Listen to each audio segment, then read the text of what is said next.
Shalom Uvracha mes chers amis, le Baal Shem Tov, extraordinaire. Il était un monsieur qui est venu voir le Baal Shem Tov, il avait des problèmes de Parnassa, il avait des problèmes dans l'éducation de ses enfants, il avait des problèmes dans le mariage de ses enfants, il avait des problèmes dans la maladie de sa famille, tout allait mal, tout allait mal. Il est venu voir le Baal Shem Tov. Il arrive chez le Baal Shem Tov, et vous savez très bien que le Baal Shem Tov, il priait pour tout le monde. Il vient le voir. Et il lui dit, le Baal Shem Tov, il lui dit, il réfléchit, il regarde où est-ce que l'âme de cette personne, elle est dans les mazal très élevés, dans le harichanpin, dans les niveaux spirituels. Il dit, écoute, même avec les prières, je peux rien faire pour toi. Le Baal Shem Tov lui-même, il dit, je peux rien faire pour toi. Mais, comme vous le savez, le Baal Shem Tov, il laisse pas quelqu'un sans au moins une petite perche.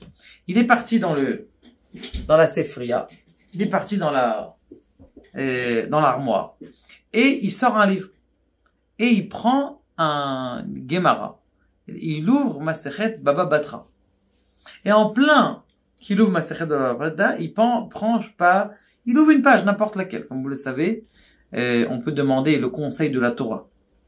Comme il dit le Baal Shem Tov, d'ailleurs c'est un des enseignements du Baal Shem Tov, quelqu'un qui toute la journée il pense au nom de Dieu, il est connecté avec Kadosh Baruch Hu, il peut demander à Kadosh Baruch Hu une question. Comment est-ce qu'il fait? Kadosh Baruch Hu il va pas lui répondre. S'il lui répond, il peut s'évanouir.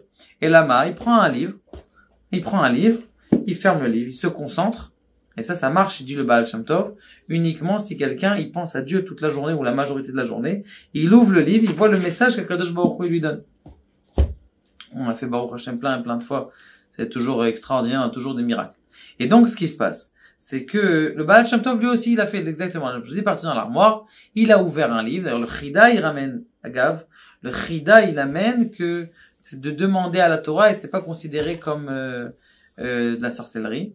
Et donc, il est parti sorcer la Gemara de Baba Batra. Il ouvre la page et il tombe à la page 15. Il est marqué là-bas, Kol anotel peruta mi yov mitbarer, tout celui qui prend une peruta, une petite pièce de Job, eh bien, il est béni. Ça veut dire que des fois, il y a de l'argent béni, de l'argent pas béni. Ça peut arriver, oui. C'est bien de savoir quelqu'un qui réussit du voir dans la vie, c'est bien de s'associer avec lui. Pourquoi? Parce que le fait que tu sois associé à son mazal, eh bien, toi aussi, tu vas fructifier. Ça vaut le coup. C'est important de faire ça des fois, dans l'association. Donc, si tu vois quelqu'un, il a un bon mazal, ne va pas t'associer avec lui non plus. Parce que c'est possible que tu sois perdu, ou assujetti à son mazal à cause de ça.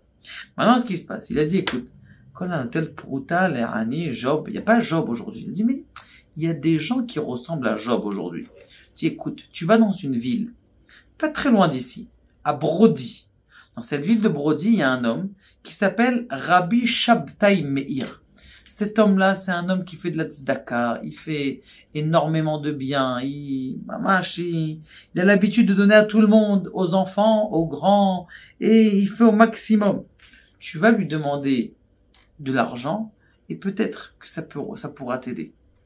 Bon, cet homme-là, il était un peu stupéfait de ce que le Baal Shem Tov lui demande, il lui a même pas fait une bracha, il lui dit va dans la ville de la côté et va demander... Donc il arrive, et c'était le Shabbat, et il lui demande... est-ce que je peux rester invité? Bien sûr, vous pouvez inviter. Vous êtes envoyé du Baal Shem Tov encore plus.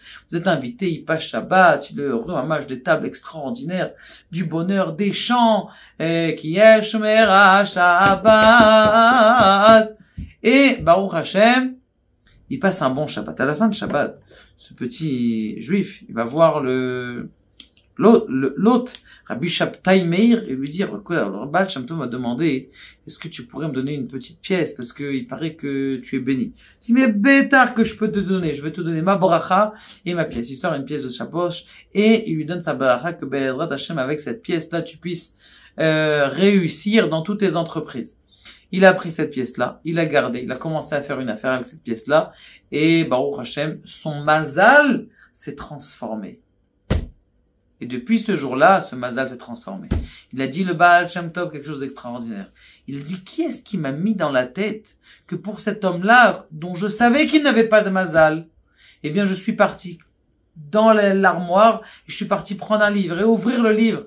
Kaniré qu'il y avait, comment on appelle ça, une si'ata d'Ishmaïa, une aide divine du ciel qui a fait en sorte que justement, j'ai cette idée pour cet homme-là. Et de là, donc, on apprend cet enseignement du Baal Shem Tov, que chaque chose qui arrive dans le monde, des fois tu dis, mais c'est insipide, c'est pas forcément que c'est quelque chose qui veut dire quelque chose. Eh bien, le Baal Shem Tov, il dit, sache que tout ce qui t'arrive dans la vie, ça peut être des messages. Faites attention, si quelqu'un il est triste, c'est pas des messages, parce que quelqu'un qui est triste, il va prendre ses messages en mal. Quelqu'un qui est, comment on appelle ça, qui a de la joie, celui-là, ses messages, ils vont être bien donnés, que Kadosh Baruch Hu, il nous apprend apprendre à voir la vie de façon très, très positive. Baruch Adonai, Le'olam, Amen.